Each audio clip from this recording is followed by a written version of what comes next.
Um, have you ever been to Sardinia? Sardinia. Nude beach and a bottle of wine. Hell of a party. Excellent choice.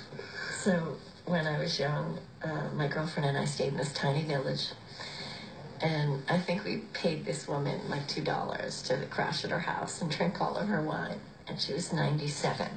Her sister was 101. The neighbor was 99. And they grew their own food, and they wandered these little cobblestone streets with chickens to the beaches. Wait, I'm sorry. Did the chickens wandered on the beach, or how's that one? No, the people, these incredible people who were laughing and fighting with the people they loved. No one was in any rush. No one had anywhere to go. And they were happy. Oh, you want to go live with the chickens and the happy people? Yes. Okay. Me and my kids. And my sisters can come because they can do the cooking and the growing because, I mean, please.